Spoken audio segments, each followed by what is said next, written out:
My name is Jessica Fraley, and this is the first chapter of many chapters. So bear with me.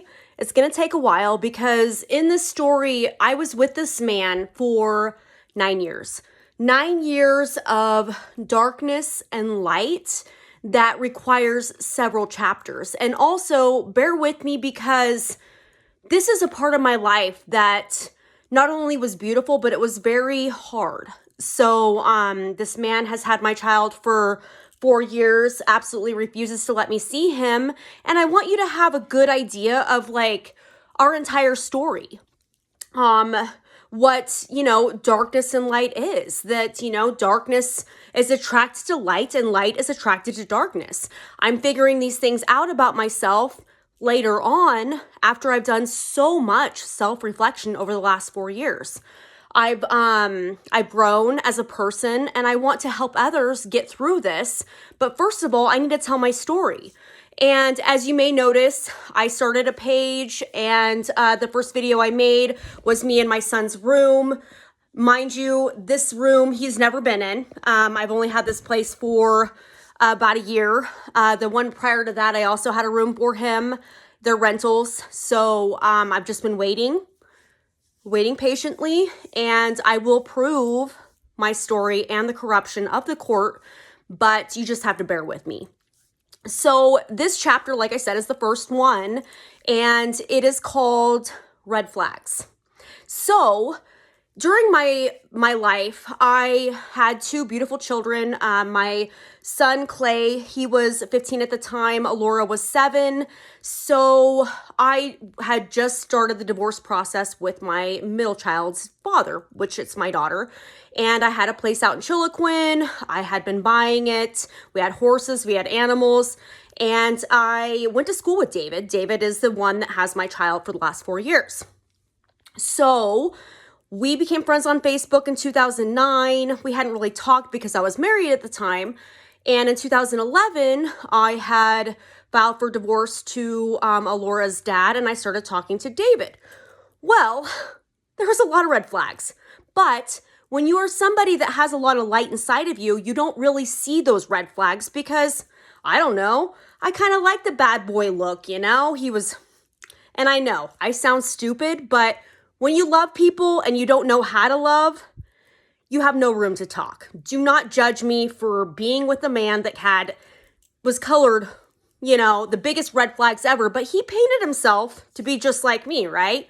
A leopard can only hide his spots for so long.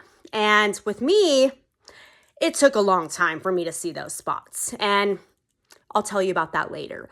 But anyways, I started talking to him in August of 2011. I do have pictures. I feel like I have story time.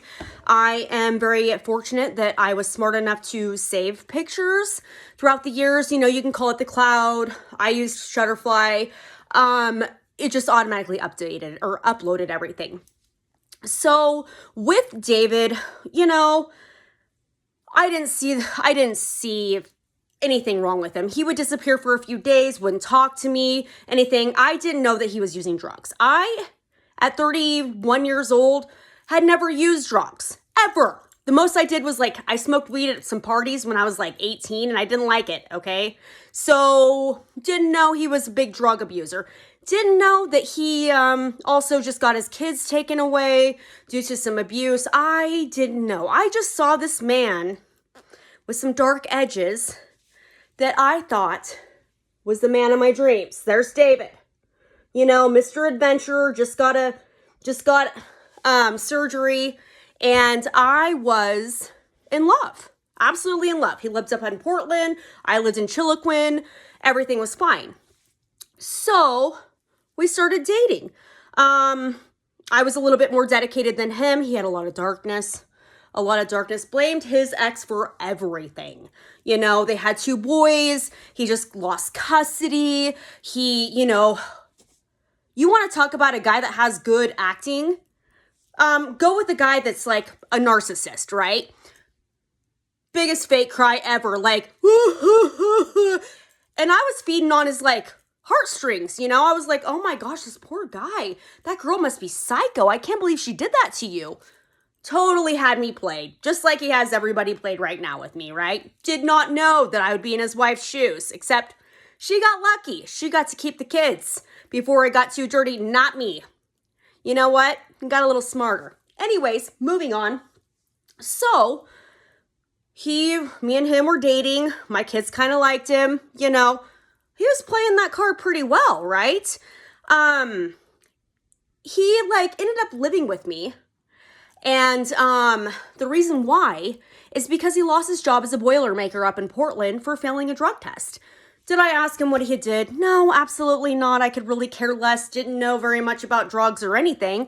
So I just took his word for it. I was like, hey, why don't you move in? And then he moves in, and talk about a big baby. And, you know, I love the guy. Already fell in love with him.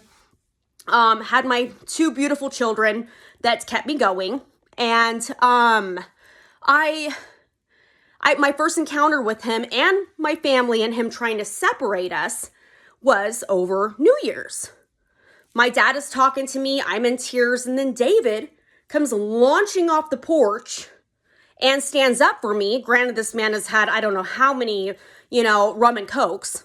And I'm like, oh my God, this is the first time any man has ever stood up for me. I am in love with this man, right?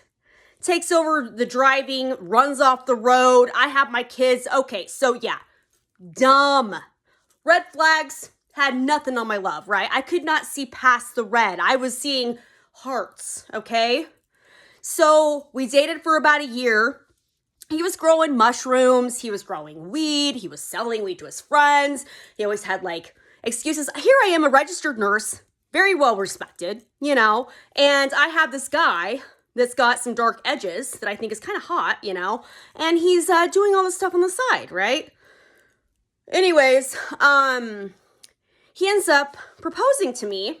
He asked the kids, he's like, hey, I really love your mom. I really want to marry her. And they're like, okay, cool. My kids are the most beautiful children in the world, right?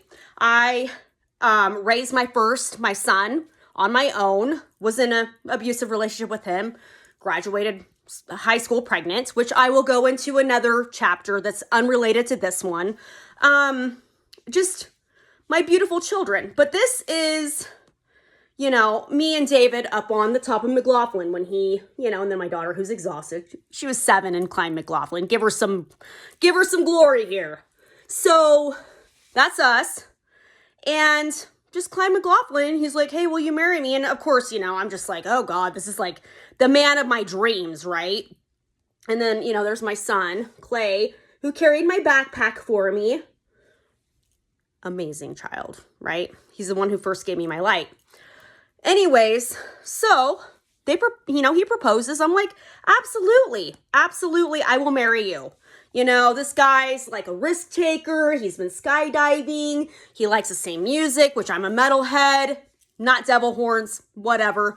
But absolutely, this is this guy's the guy of my dreams, So, there's me and my kids, beautiful children. And so we plan on this marriage, right? Well, he's living with me for a while. It's not working, always complaining about his, wife keeping the kids from him. I didn't know the whole story. I just thought she was crazy. I thought she was psycho. That's what he told me, right? So I'm believing this guy. I even helped him, reduce his child support, get more parenting time. I was there for him. I filed all the paperwork. He was just a big sniveling baby, right? And I was like, oh, you poor little thing, let me help you, I've got my kids, I've got my light, let me share some of it with you. Yeah, which I don't regret. I don't regret helping this guy out at all. I just didn't see his darkness, past my own love, So, moving on, we plan for a wedding in 2013, right? So we started dating in 2011, planned for 2013, and the date's set for July 13 of 13. And I'm going to stop there because I want to keep these chapters short and interesting. The next chapter is called First Comes Love, Next comes Marriage, and then comes Strangulation. And I'm going to talk about my first dealings with the court system and being, domestic violence. It's absolutely horrendous. And courts don't like it when you question them. And I'm wondering, maybe that's why I'm in the situation I'm in. I don't know. But thank you for listening. And I will talk to you soon.